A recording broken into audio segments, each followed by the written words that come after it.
Blessed afternoon, everyone. So, welcome to Brewing Live All New Season, episode 401 for mental preparedness in the new landscape of living amidst the challenges of our present time.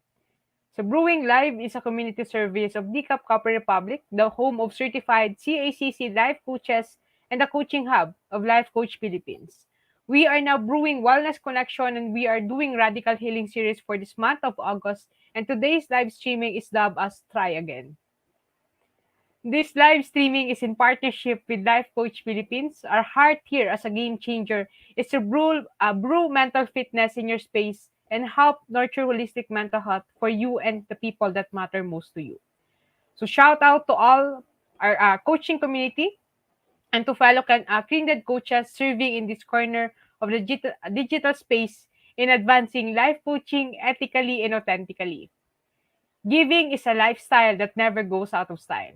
As you see, the value that we provide as an organization, we truly appreciate receiving your stars or love gift through fund transfer or just check the caption of this video for bank information or GCash account. For DCAP Copper Republic experience, visit DCAP Copper Republic inside Pioneer Center Compound, Pioneer Road, Corner Bixton, United States, Capitolio, Pasig City. We are open from 10 a.m. to 10 p.m. So we are more than a traditional cafe that serves your favorite and classic comfort food like sausage platter, waffles, cakes, milkshakes, and coffee-based drinks. So we help individuals to make a therapeutic lifestyle change with our line of plant-based meal, natural fruit juices, keto products, sugar replacement, and insulin organic wine and tea.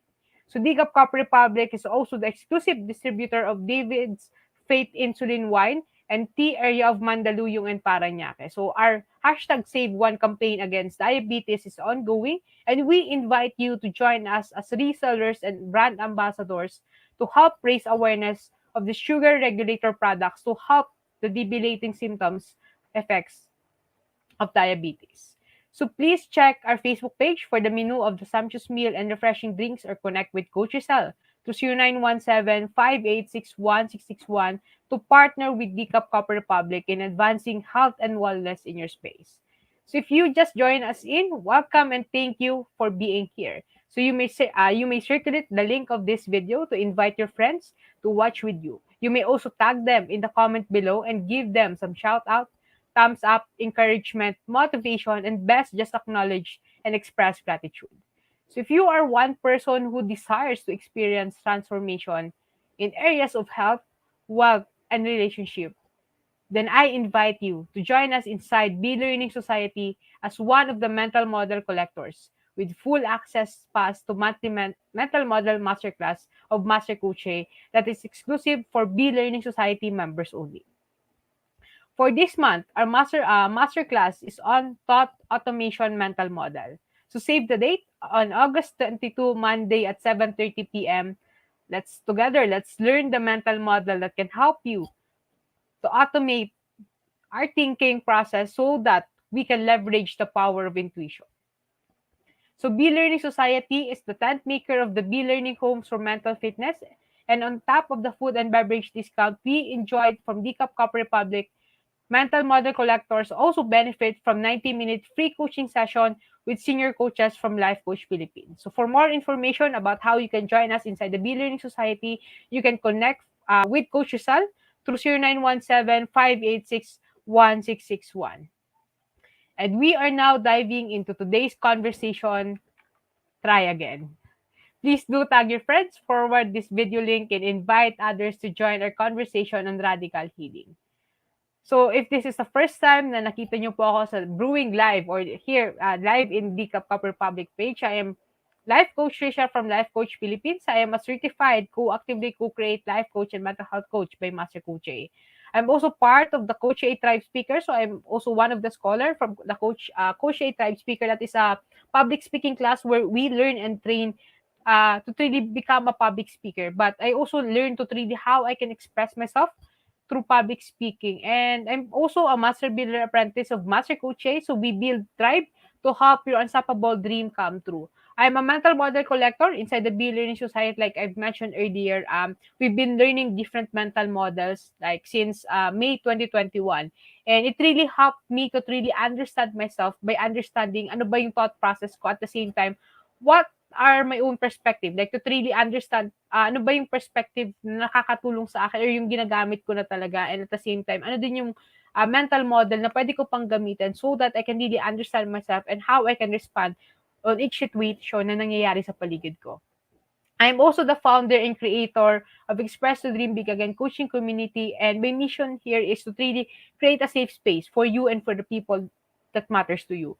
And express is your journey on the freedom to choose to stay alive and to dream big again. So this community is built to really understand gaano ba ka-powerful or impactful sa atin when we allow ourselves to express. So meron akong different guides na nasa loob where you can really truly learn about self-expression, like the different ways on how you can express yourself, different words that you can use so that positive words or positive affirmations that you can use when you are talking with yourself. At the same time, I've got also the 21 days happiness challenge where you can really learn how you can more express the happiness that you are feeling. So, ayun, so if you wanted to know more about this community, you can just connect with me and let me help you on how you can really express yourself. So if you are watching this on a replay naman po, you can comment #replay and do send us message if you wish to connect with any points that resonates with you. You may find the YouTube link where you can watch the replay of all the episode. Like today is a 401 episode. No? Imagine, pwede ka pumili dun sa YouTube channel namin. Ano yung connecting sa yung episode or ano yung connecting na topic sa iyo ng Brewing Live, no? So I invite you to really to find the link or YouTube link of the to really watch the replay of all the episode of Brewing Live in this caption of this video, so you can follow, subscribe to the channel so you will be notified when new learning videos becomes available. So and so as we begin our conversation for today, I'm gonna share with you 3 questions na sasagutan natin as we talk about our topic today, try again. So for today's conversation, we're going to focus on ano nga ba ang mental model, no? So, what is mental model? Second is, what are the things that we can try again? Because we know how to use a mental model. So, ano ba yung mga bagay na pwede pa nating subukan ulit? Kasi alam natin kung ano yung mental model na pwede natin gamitin. At the same time, paano ba makakatulong yung mental model na to para masubukan ko ulit yung mga bagay na gusto kong gawin. And the third question is, ano yung mga emotion that you can experience kapag sinubukan mo ulit yung mga bagay na gusto mong gawin using a mental model. So those are the 3 questions na magfo-focus tayo for this conversation, no. So when you hear yung title na try again, ano yung unang pumasok sa inyo? So I just really want to position myself today kung ano ba yung pinaka naitulong sa akin ng learning about mental model. At the same time, paano ba siya nakatulong sa akin in trying again with the things that I really want or I really love to do. So, as we begin our conversation, no, so I'm gonna share this with you na way back I have this experience in my life when I failed on the certain things. Like, maraming failures, maraming mga bagay na gusto kong subukan.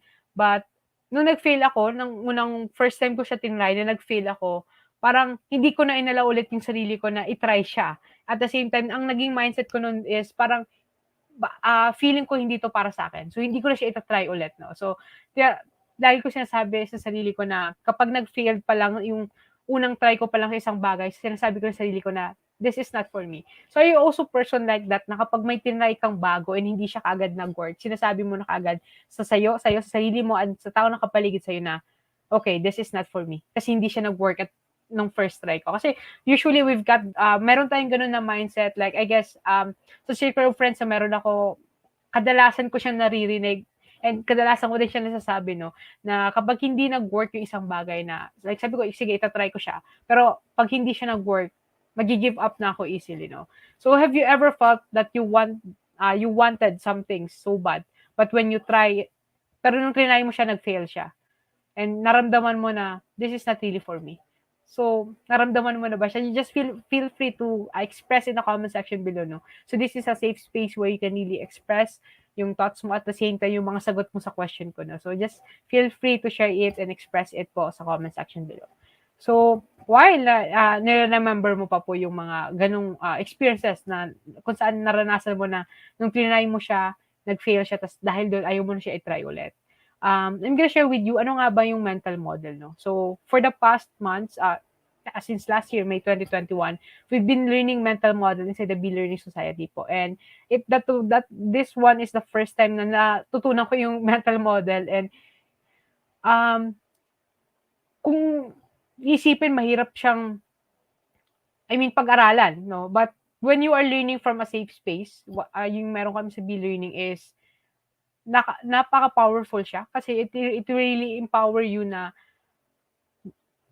okay lang na magkakaiba yung mga way natin on how we can really use the mental model. So, I'm gonna define ano ba nga ang mental model na sinasabi ko. So, when we talk about mental model po, it's an explanation of how something works.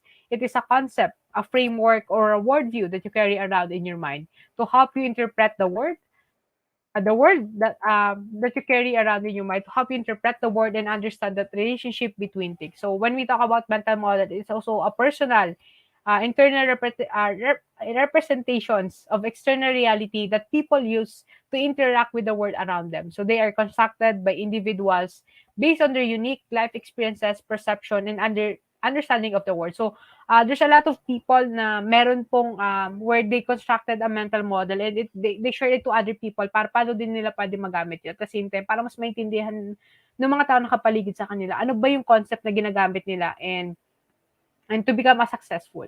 So, I also usually often use yung definition ni James Clear about mental model po. I'm gonna share it with you. So, a mental model, sabi ni James Clear, mental models help you understand life. Mental models also guide your perception and behavior.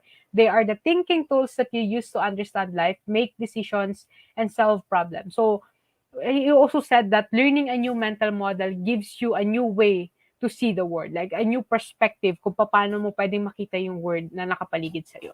So, from that, like imagine how powerful ba yung learning ng mental model. It really help you na hindi lang mag-change yung mindset mo, but to really shift it kung paano ka mag-respond sa mga nakapaligid sa'yo or there's a certain situation because yun talaga yung isa sa mga benefit that I get learning about mental models. Sinulungan niya ako to really position myself into a new, into a new way para mas mag-improve kung paano ako mag-respond or mas maging better yung pag-respond ko sa mga bagay-bagay. And when we talk about mental model, dito ko din natutunan yung success model. So, ang success model po is it is something that we absorb from a certain models of success from our parents, teachers, role models, the media, and the society at large. No, so the success models is what we use to become successful. So, one of the common models of success is the beginner models of success. So dito ko din siya natutunan sa Be Learning Society about this kind of model, no? So, ang sabi dito, ang beginner model of success is if you're just starting in your career or you are a big fan of Silicon Valley startup culture, it is very easy to be idealistic and believe that career success will be effortless, will happen overnight, will require little to no money of your own. But another name of this success is the Hail Mary model, like hoping miracle to happen. Perhaps it's not so surprising how common this model is, like given how fund Americans are investing in lottery tickets. No? So Americans, like kahit Pilipino, spend a lot of money playing lottery. So meron tayong ganitong success model na tinatawag where we believe like inaano lang natin, bahala na bukas, bahala na or just praying to really may miracle na mag-happen. No? So, it is something na natutunan din natin sa parents natin, sa teachers, or sa people na naka-around sa atin, or sa media, no? Sa mga pinapanood natin. It is sa mga success models na natutunan natin, kumbaga, sa mga bagay na nakakapaligid sa atin. But, I've also learned na meron din tayong new success model components na tinatawag. Ito yung gusto kong i-share sa inyo today. Ito yung new success components include mental model that help us understand the deliberate practice. Like when we talk about new success model components, dito yung mga iba't ibang way or perspective na pwede mong gamitin or baka nga ginagamit mo na siya pero hindi mo pa alam yung tawag, no? So I'm gonna share with you the 10,000 experiment rule for today, like paano ba natin siya gagamitin para maging successful at the same time, mahanap natin yung courage to really try again. Subukan ulit yung mga bagay na gusto nating gawin ulit. No? So, when we talk about 10,000 experiment rule, no? So, ito yung mental model na gustong-gusto kong i-share because it really helped me a lot. Like, ito yung tumatak din sa puso ko, but it really helped me a lot na to really understand ano yung mga different ways on how I can really express myself. No? But, and before ako mag-dive kung paano ko ginamit yung 10,000 experiment rule, I'm gonna share with you, ano nga ba ang 10,000 experiment rule. No? So, 10,000 experiment rule, ang pinaka-example nito is when you are learning to play a sport or a musical instrument growing up. You probably heard the phrase, practice makes perfect. Like as kids, we are often conditioned to think that the more we devote to learning a craft, the closer we get to perfect. But today, that may no longer be true, like especially in rapidly changing fields such as technology and business. So rather than spending hours learning how to become a world-class performer, um, the Impact founder Michael Simmons recommends that you follow what he calls the 10,000 experiment rule. So I'm gonna give you 3 facts about 10,000 experiment rule, kung paano ba siya ginamit, at the same time, ano ba yung mga research where natulungan tayo no, to really understand gaano ba ka-powerful yung 10,000 experiment rule. No? So the 10,000, first is the 10,000 experiment rule was born after the various researchers studies the work of the world's most prolific achievers like Leonardo da Vinci, Thomas Edison, Einstein, and others. No? So the researchers found that maraming bagay na magkakaiba dun sa mga nabanggit kong achievers, but meron silang one thing na common, which is deliberate experimentation, or what we call the 10,000 experiment rule. Imagine, different kind of people sila na successful, like sabihin natin achiever sila, pero yun yung sabi ng researcher, marami silang pagkakaiba pero may one thing na common sila, and yun yung deliberate experimentation. And second is, the 10,000 experiment rule stem from science. Like, hindi lang siya basta-bastang ginawa, but merong science behind of it. Like, at the core of any scientific development lies experimentation. Like, develop a hypothesis, perform a test to prove the hypothesis right or wrong, to really analyze the result, and create a new hypothesis based on what you've learned. So, ang galing ng 10,000 experiment rule kasi there's an explanation talaga kung paano mo siya gagamitin. Like, first, you just need to try ano ba yung pwede mong gawin muna. Then, kapag tinry mo siya, develop an hypothesis, perform mo siya, and test to prove the hypothesis kung tama ba siya or mali. Kung mali siya, analyze mo yung result. Ano ba yung pwede mong gawin sa next try mo para maging better yung result. No? So, yun yung second fact that I want to share with you about 10,000 experiment rule. And the third is, the 10,000 experiment rule means you must constantly look for opportunities to collect data, to really devise multiple small experiments and then run them every day. Like, to really analyze the result, draw conclusion, and apply them to your next experiment. This process will ensure constant improvement of your result, and each experiment you will get closer to achieving your goal. So, imagine having this kind of mindset na kapag gusto mo talaga yung isang bagay, ipapaglalaban mo siya when you know about the 10,000 experiment rule. Like, parang bibigyan mo yung sarili mo ng 10,000 reason why not to give up on the things na gusto mo talagang maabot. Kasi like, imagine that those yung mga achievers din na kilala natin like Thomas Edison, Einstein, Leonardo da Vinci, no? They uses the 10,000 experiment rule. Like, short, kung sasabihin lang siya, using the 10,000 experiment rules is parang you are trusting the process. Like, ina-accept mo na there is no shortcut sa mga bagay na gusto mong marating. Kailangan mo siya paghirapan. Like, hindi lang siya yung paghihirapan kasi pag-aaralan mo din siya. Kung ano yung pwede mo paggawin the next try mo. Hindi lang siya, kapag hindi siya nag-work, okay, hindi siya mag-work. Parang hindi ganun. Like, you're gonna give yourself a 10,000 reason kung bakit hindi ka dapat mag-give up dun sa mga bagay na gusto mong gawin. So, like, ang galing, like, as long as you really understand, clear sa'yo, ano ba yung pinaka-goal mo kung bakit mo siya gawin, gusto mong gawin, and ano yung value ng goal na gusto mong ma-achieve, mamomotivate ka talagang gawin yung mga bagay na gusto mong abutin. No? So yun, those are the things that I want to share with you about the 10,000 experiment rule. So if you've got question about the 10,000 experiment rule, just drop in the comment section below. And right after this live, babalikan ko po kayo and let's have a conversation. No? So meron akong isang example din palang i-share sa inyo. Like, yung kay Thomas Edison that sinasabi nila that Thomas Edison invented the first light bulb. But actually, they are wrong, no? Because, in fact, Edison was spectacularly late to the game of creating the first light bulb. Because in 1878 po, when the 36-year-old inventor decided to focus on building a light bulb, 23 others had already invented early version called arc lamps, some of which were being used commercially to light the street and large buildings. So, how did Edison win in such a crowded field when he was so far behind?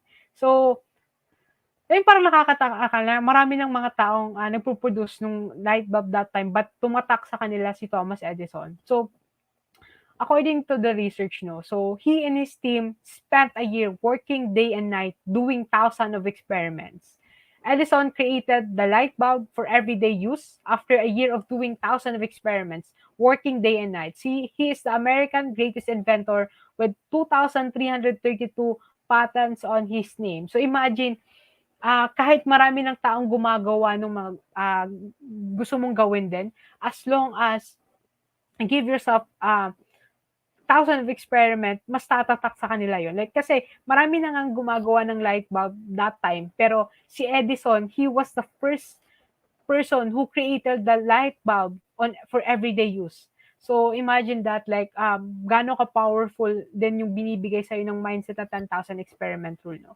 So, ayun, so you can also research this, no? So, nasa Google din siya, this story, no? Na ginamit niya din yung 10,000 experiment rule. So, actually, meron din siyang mga experiment pagdating sa, meron din mga companies who are using the 10,000 experiment rule. No? So, share ko din siya sa inyo. So, if you look at today's most successful companies, like all of them have performed thousands and tens of thousands of experiment. Like, for example, 10,000 experiment rule is a pretty simple and it's a principle that's been practiced by leaders and operators at the companies like Facebook, Netflix, Google, and Amazon. It simply states that deliberate experimentation is more important than deliberate practice in a rapidly changing world. No, bigger companies been using the 10,000 experiment rule then. So like, ano mention ko, Facebook, Netflix. So you can also search this in the internet. Nandun din po siya na these companies have used the deliberate experimentation para masabayan nila yung rapidly changing world. So maybe you are asking right now, Coach, bakit mo siya sinashare sa amin? Anong meron? Bakit mo siya sa amin kinukwento yung 10,000 experiment rule? Well, what I'm trying to say is if we learn about the 10,000 experiment rule and if we choose to use the 10,000 experiment rule mental model, we can give ourselves another chance to try again. Another chance to live again with the dreams that we really want, no? And to really fight for the things that we really want and to love to try. Like, I've been talking about, I guess I've been talking about the 10,000 experiment rule for the past how many minutes? Kasi meron siyang bigger impact on how we wanted to really continue our life, on how we really want to continue pursuing the dreams that na at some time na-let go na natin, but meron pang pag-asa. There's still hope on how we can really fight for the things that they really want to do. So, yeah, I guess that the 10,000 experiment rule, no? So, right now, after being able to define with you, ano nga ba yung mental model and 10,000 experiment rule, I'm gonna share with you, ano nga ba yung different things or what are the things that we can try again because we know how to use a mental model. So, I'm sure meron part sa life natin where we choose to not to pursue the things that we really want. Kasi iniisip natin na kailangan natin maging magaling sa bagay na yon kapag sinimulan natin. But for some time, I was part of those group of people, no? Like, may mga bagay akong gustong itry and iniisip ko na dapat magaling ako pag pinakita ko sa kanila na tinatry ko na to. Like, kailangan agad natin maging magaling sa mga gusto nating gawin. Like, kapag hindi nag-work, ituturo ka agad natin yung towel or magi-give up tayo easily on the things that we really want to do. I guess it is something that most of the people na meron ngayon, kasi sabi nila, ang bilis-bilis ng takbo ng word. So, kung hindi siya mag-work at first try, magi-give up ka na kaagad. Like, I guess, hindi kasi ganun siya mag-work eh. Kahit sabihin natin mabilis yung takbo ng mundo ngayon, it doesn't mean na ipipressure natin yung sarili natin dun sa mga bagay na hindi naman talaga natin kaya on the first try. Like, we really need to really give ourselves a chance na matutunan siya. At the same time, hindi tayo makipagsabayan kung ano yung, gaano kabilis yung mundo, but to really create our own pacing, no? To really respect kung ano lang yung kaya ng sarili natin. At the same time, hindi natin let go kung ano yung mga gusto natin dahil dun sa mga reason na yun. So, I guess, what I've been learning inside the Be-Learning Society together with my fellow mental model collector changes on how I see things right now. Like, siguro may ganun akong mindset dati, but it is slowly changing. It is slowly making me a better human being right now. That's why I'm talking about mental models today, and I really want to share it with you. Ano yung pinaka-paborito ko din na 10,000 experimental. And maybe you're wondering, ang iksi naman ng title mo, coach, but I guess sabihin na nating maiksi yung title ng live na to, like try again, but there is so much more behind of those words. No, kung paano shinif yung the way I respond ngayon sa mga bagay-bagay na nangyayari. And I'm gonna share with you five things na na try ko, I mean, 5 things that I choose to try again. Kasi alam ko na natutunan ko kung ano yung mental model. And yun, the first thing is yung hobbies. Meron tayong mga hobbies na pinili nating iputol na lang. I mean, hindi na lang siya i-continue kasi hindi tayo magaling. Like, for example, playing an instrument, photography, playing a certain sport. Like, nandun kasi yung fear of being judged of other people. Natatakot tayong i-judge ng mga taong magaling na dun sa mga hobbies na yun. But when we learn about the 10,000 experiment rule, hindi na tayo mag-focus. I mean, we are not going to focus too much about the judgment of other people. But we're going to focus about the things that makes us happy. Ano ba yung mga hobbies na kapag ginawa mo, hindi man perfect, pero masaya kapag ginawa mo? It's gonna more likely, isi-shift niya kung saan ka magpo-focus. Like, hindi ka na magpo-focus sa bad things or sa result, but you're going to focus about the good things. Ano yung marireceive mo when you allow yourself to try again with these hobbies na gusto-gusto mong talagang gawin. Like, for example, I really love to really play a chess. Like, yung sport na chess, yung indoor game lang siya.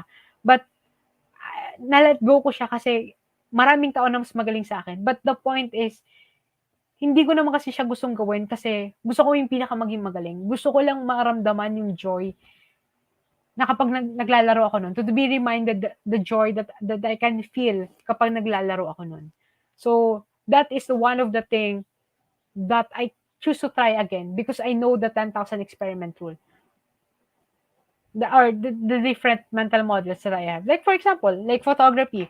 When we really love to really capture picture, pero laging may napo-point out doon yung ibang tao. Like, nahiya ka na i-post siya online and everything. But when you learn about the 10,000 experiment rule, mamomotivate ka and at the same time, mas ma-appreciate mo yung mga kinakapture mo photos. Okay, parang mas ma-appreciate mo siya kasi this is how I see things and this is how I want to share it with you. Like, mas magpo-focus ka na doon.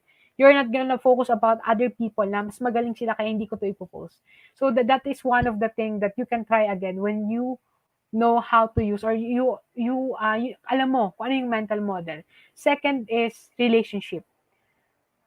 At some point of time, we tend to let go some of relationship na meron tayo.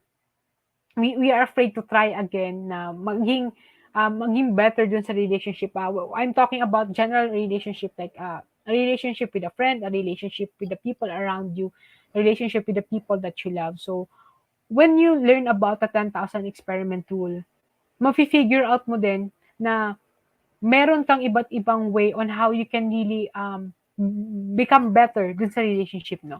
Because hindi naman lahat ng relationship is magkakapareho. So ngayon, you're gonna experiment. Ano ba yung mga gusto mo talagang relationship dun sa tao na meron ka? Or you're gonna experiment. Sino ba yung mga tao talagang gusto mong i-allow dun sa safe space mo to create a better and healthier relationship with? And mapasa-stop dun yung pag-iisip mo na dapat kapag ganito ako sa kanya, ganin dun ako sa isang friend ko. Mas makikita mo yung uniqueness ng relationship when you learn about the 10,000 experiment rule. So the third thing that you can try again when you learn about 10,000 experiment rule is i-allow mo yung sarili mo na may matutunan kang bagong bagay. Kasi when you allow yourself na i-push through or gawin ulit yung mga bagay na ginagawa mo, you're gonna open yourself an opportunity or a chance na may matutunan ka ng bagong bagay. Like, ma-overcome mo yung fear of being different. Kasi most of the time, there's a lot of things na gusto natin gawin, like mga bagong bagay sa buhay natin.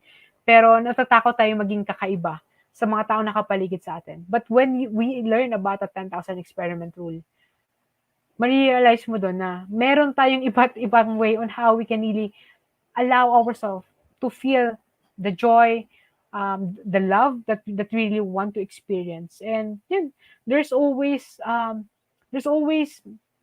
way on how you can really experience new things. So that is the third things that you can try again when you learn about mental models. And fourth is vacation from perfection. No, so this is one of the things that I really love about learning about mental models. Then, when you learn about mental models, hindi mo na ililimit yung sarili mo na kailangan ko maging perfect kasi baka hindi nila ako i-accept. But it's more likely trying different things kahit despite kung ano yung normal, no? Like, I mean, we are trained to na maging normal kasi yun meron sa society natin. But when we learn about this mental model, it will really help us to have a vacation from perfection by trying 10,000 ways on how we can live our life.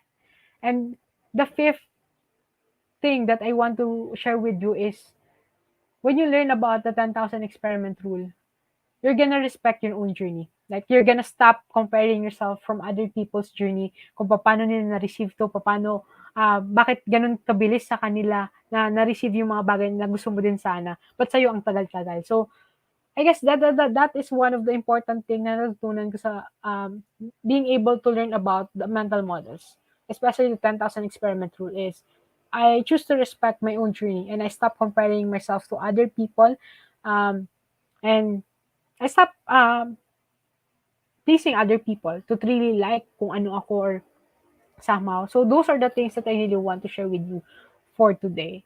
And lastly, one of the question, dun sa third question natin is, ano ba yung mga emotions that we can experience when we learn about or we are using mental model? I guess I got 3 emotions here. So yung mga fellow mental model collectors, you can also share the emotions na naramdaman nyo ng natutunan yung mental models, especially the 10,000 experiment rule. First is happiness. Happiness, being satisfied or content, ay yung contentment mo sa sarili mo na it's okay na hindi mo pa maabot yung mga bagay na gusto mong gawin. As long as you are gonna keep giving yourself a chance. Chance to really learn about the things that you really want to do. A chance to become a better person. Excitement, kasi you will not focus about the judgment of other people. You will not focus about ano ba yung sasabihin sa akin ng mga tao kapag ginawa ko to. And lastly, hope. Hope to try again. Hope to really live a life where you can just feel or allow yourself to be a human being again. Like, for the longest time, you become robot, no? Naging robot na ako kasi I've been doing things kung ano yung nakikita ko. Like, ano yung sa palagay ko normal na ma-accept ng ibang tao. But when you learn about mental models, doon mo mararamdaman na okay lang pala maging kakaiba kasi naiintindihan ng mga tao nakapaligid sa akin. Like, my fellow mental model collector can understand that. And I'm gonna stop thinking about paano kung hindi ako maintindihan nila? Paano kung hanggang dito lang yung kaya nilang maintindihan? You're gonna stop thinking about that kapag natutunan mo yung mental model. Kasi when you understand yourself, you're bibigyan mo din ng chance or you're gonna allow other people to understand you better. So it always begin with us and masarap sa pakiramdam that you're allowing yourself to try again. So those are the things that I want to share with you today. No? So there's a lot of things that we can do when we learn about mental models, but that is my first episode here in Brewing Live about mental models that I really want to focus about, because mental models help you to really try again in your life, na subukan mo ulit. Subukan mo ulit ng paulit-ulit hanggang mahanap mo kung ano yung gusto mo talagang gawin. And subukan mo ulit na maging masaya. So, before I end this conversation, no, I want to leave you this question. I want to leave you with this question. What's the first thing that you want to try after what you've learned about the 10,000 experiment, 10,000 rule experiment, 10,000 experiment rule mental model? Ano yung unang bagay na gusto mong itry right after this conversation? Like, gusto mo ulit itry, gusto mo bigyan ulit yung sarili mo ng chance para matry ulit. So, ano yung bagay na yun? So, you can comment in the comment section below, or you can also share a post na, Coach, ito yung na-try ko right after learning about the 10,000 experiment rule. So, and thank you for joining me today in supporting the advancement of the mental fitness. I would like to invite you to join us for our face-to-face community events. Every day we've got community events happening at 7:30 p.m.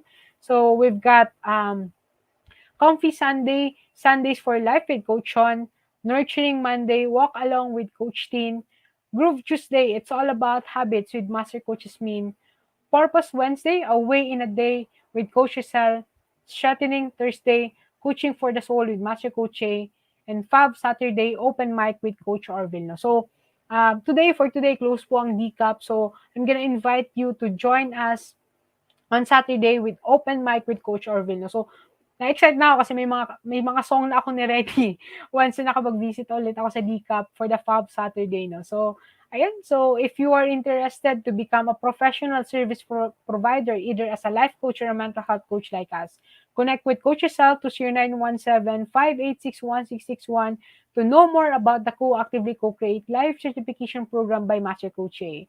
We are now accepting application for mental health certification and internship program with limited slots, so make sure that you make the reservation with Coach Rezzhel. So join us back tomorrow, same time, and same digital space for episode 402, 5 steps on how to deal with regret with Master Coach Min. So this is Life Coach Tricia, mentally fit to serve in behalf of Life Coach Philippines. This is us in the Philippines. Love Bamboo. We'll see you again tomorrow and have a blessed day. As a business owner, are you overwhelmed by the need to post beautiful, engaging content every single day? Are you left wondering what to write? Tired of scrolling through stock photos that all start to look the same? Confused by complicated graphic design programs? Rise Up Creatives is here to help. Each month, we give you everything you need to create 31 days of social media content in just 5 minutes a day. Customizable captions, curated lifestyle photos, a drag-and-drop graphic design tool, and the ability to post directly to your social media accounts. No one else empowers you with these 4 resources all in one place. Each month, we help you plan your social media calendar by providing you with 31 image themes and customizable captions so you can quickly and easily create engaging content and grow your following. Simply select the image that works best for your feed or story. Then, copy the caption and customize it to fit your audience. 5 minutes a day. It's that quick. Plus, you'll absolutely love our drag-and-drop graphic design tool. Start from scratch or choose one of our beautiful templates to fit your unique brand. When you're ready to export your design, you can download, email, or post directly to your social media accounts. Here's the truth. Our world needs what you have to offer. Don't let technology or procrastination hold you back. Rise Up Creatives is more than an online resource. We're a community helping you overcome your biggest barriers to reach your greatest goals.